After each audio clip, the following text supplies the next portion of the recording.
Hello, ഇന്നത്തെ പരിപാടി എന്താണെന്നല്ലേ, വെറുതെ ഇങ്ങനെ തൊടിയിൽ കൂടെ നടക്കുന്ന സമയത്താണ് ചേനപ്പൂവ് മുളച്ച് പൊന്തി നിൽക്കുന്നത് കണ്ടത്.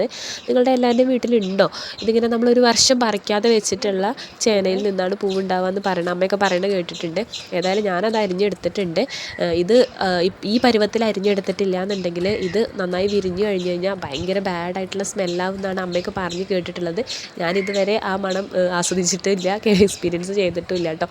എന്താ വെച്ചാൽ ഇവിടെ ചേനപ്പൂവൊക്കെ ഉണ്ടായിക്കഴിഞ്ഞാൽ എല്ലാവർക്കും നല്ല ഇഷ്ടമാണ് കഴിക്കാൻ. അതുകൊണ്ട് തന്നെ അമ്മയൊക്കെ അത് അരിഞ്ഞിട്ട് കറിയൊക്കെ വെക്കും. ഇവിടെ അമ്മ വെക്കുന്നത് വേറൊരു രീതിയിലാണ്, എൻ്റെ അമ്മ വെക്കുന്നത് മറ്റൊരു രീതിയിലാണ്. ഇത് ഞാൻ എൻ്റെ വീട്ടിൽ അമ്മ വയ്ക്കുന്ന രീതിയിലാണ് ഞാൻ ഉണ്ടാക്കുന്നത്.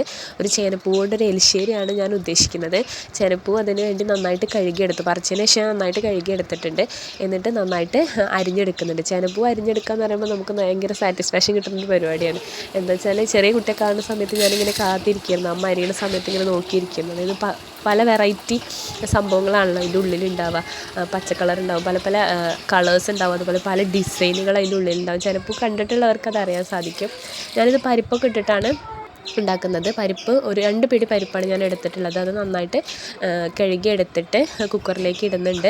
ബാക്കി സംഭവങ്ങളൊക്കെ ഞാൻ അടുപ്പത്ത് വെച്ചിട്ടാണ് വേവിക്കുന്നത്. അപ്പോൾ പരിപ്പ് പെട്ടെന്ന് വെന്ത് കിട്ടാൻ വേണ്ടിയിട്ട് ഞാൻ അടുപ്പത്ത് വെക്കുന്നുണ്ട്, കുക്കറിലാണ് വെക്കുന്നത്. അതിലേക്ക് 2 ഗ്ലാസ് ചൂടുവെള്ളമാണ് ഒഴിക്കുന്നത്. ഞങ്ങളിവിടെ ഗ്യാസ് നമുക്ക് ലാഭിക്കാൻ വേണ്ടിയിട്ട് അടുപ്പത്ത് ചൂടുവെള്ളം ഉള്ള സമയത്ത് നമ്മൾ എന്തുണ്ടാക്കണമെങ്കിലും ചായക്കാണെങ്കിലും എന്തിനാണെന്നുണ്ടെങ്കിലും നമ്മൾ ചൂടുവെള്ളമാണ് ഒഴിക്കാറുള്ളത്. അങ്ങനെ ആകുമ്പോൾ നമുക്ക് പെട്ടെന്ന് വിസിൽ വരികയും ചെയ്യും. ഏകദേശം ഓരോ വീട്ടിൽ ഓരോ കുക്കറിലും എത്രയാണോ പരിപ്പ് വേവാൻ ആവശ്യമായിട്ടുള്ളത് അത്രയും വിസിൽ വെച്ചിട്ടുണ്ട്.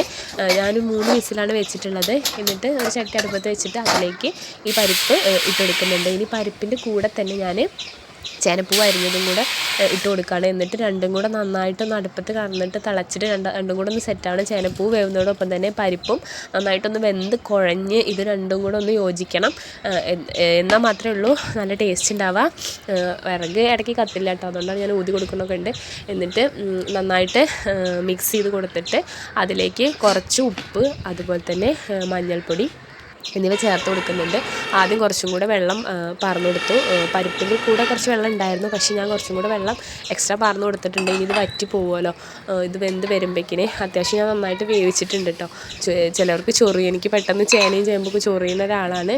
ഇനി ഇതിലേക്ക് അരപ്പ് തയ്യാറാക്കാൻ വേണ്ടിയിട്ട് ഞാൻ ആദ്യം തന്നെ കറിവേപ്പില പറിച്ചെടുത്തു. ഇതിലേക്ക് അരപ്പിന് ആവശ്യമായിട്ടുള്ളത് തേങ്ങ ചിരകിയത്, അതുപോലെ തന്നെ 2 ചെറിയ ഉള്ളി, കുറച്ച് ചെറിയ ജീരകമാണ്, അതുപോലെ തന്നെ 2 പച്ചമുളക്. ഞാൻ എരിവ് കുറയ്ക്കാൻ വേണ്ടിയിട്ട് ഞാൻ 2 പച്ചമുളക് എടുത്തിട്ടുള്ളൂ. എന്നാൽ തന്നെ ഇത് നല്ല എരിവുള്ള പച്ചമുളകാണ്, അതുകൊണ്ട് തന്നെ 2 എടുത്തിട്ടുള്ളൂ. ഇതൊന്ന് മിക്സിയിലിട്ട് ചെറുതായിട്ടൊന്ന് ചതച്ചെടുത്താൽ മതി. ഇനി മഞ്ഞൾപ്പൊടി, മുളക് പൊടി, ഉപ്പും വെള്ളവും ചേർത്തിട്ടാണ് ഞാനിത് വേവിക്കാൻ വെച്ചിട്ടുള്ളത്. ഇത് നന്നായിട്ട് വെന്ത് ഉടഞ്ഞ് വരുമ്പോഴാണ് നമ്മൾ ഈ ചതച്ച് വെച്ചിട്ടുള്ള അരപ്പ് കൂടി ചേർത്തിട്ട് നന്നായിട്ട് ഇളക്കി യോജിപ്പിക്കണം. ഇപ്പം ഞാൻ ഇടയ്ക്കിടയ്ക്ക് തുറന്ന് ഇളക്കി കൊടുക്കുന്നുണ്ട്, അടി പിടിക്കാതെ ശ്രദ്ധിച്ചിട്ട് നന്നായിട്ട് ഇളക്കി കൊടുക്കുന്നുണ്ട്. ഇനി ഞാനിതിലേക്ക് അരപ്പ് ചേർത്ത് കൊടുക്കുകയാണ്. ഇപ്പം നന്നായിട്ട് വെന്ത് ഉടഞ്ഞ് പരിപ്പും ചേനപ്പൂവും കൂടി നന്നായിട്ട് മിക്സായി വന്നിട്ടുണ്ട്. അതിലേക്ക് ഞാൻ ഈ തേങ്ങയുടെ ചതച്ചതും കൂടി ചേർത്ത് കൊടുത്ത് നന്നായിട്ട് മിക്സ് ചെയ്തിട്ട് അതിന് മുകളിൽ കുറച്ച് പച്ച വെളിച്ചെണ്ണ കൂടി ഞാൻ ഒഴിച്ച് കൊടുത്തിട്ടുണ്ട്. പക്ഷേ ഇത് വീഡിയോയിൽ എടുക്കാൻ വിട്ടു പോയിട്ടുണ്ട്. അപ്പോൾ നിങ്ങൾ ചെയ്യുന്ന സമയത്ത് കുറച്ച് പച്ച വെളിച്ചെണ്ണയും കൂടി ഒഴിച്ച് കൊടുക്കുക. അത് നല്ലൊരു റെസിപ്പിയാണ്, നമ്മുടെ വീട്ടിൽ തന്നെ കിട്ടുന്നതായതുകൊണ്ട് ഹെൽത്തിയാണ്. അതുപോലെ തന്നെ ഇത് ഇഷ്ടമുള്ളവർക്ക് നല്ല ഇഷ്ടമാവും, നല്ല ടേസ്റ്റിയാണ്. ഇതുപോലുള്ള റെസിപ്പികൾ ഇഷ്ടമാണെന്നുണ്ടെങ്കിൽ എൻ്റെ ചാനലൊന്ന് ഫോളോ ചെയ്ത് സപ്പോർട്ട് ചെയ്യണേ. എല്ലാവരും ഒന്ന് സബ്സ്ക്രൈബ് ചെയ്യണം. ഇഷ്ടമായിട്ടുണ്ടെന്നുണ്ടെങ്കിൽ ഒന്ന് കമൻറ്റ് ചെയ്യണം. നിങ്ങളുടെ നാട്ടിൽ ഇങ്ങനെ റെസിപ്പികൾ വെക്കുന്നുണ്ടോ എന്നുള്ളതൊന്ന് കമൻറ്റ് ചെയ്ത് എല്ലാവരും ഒന്ന് സബ്സ്ക്രൈബ് ചെയ്ത് സപ്പോർട്ട് ചെയ്യണേ. ഓക്കെ, ഇനി മറ്റൊരു റെസിപ്പി ആയിട്ട് വീണ്ടും കാണാം. താങ്ക്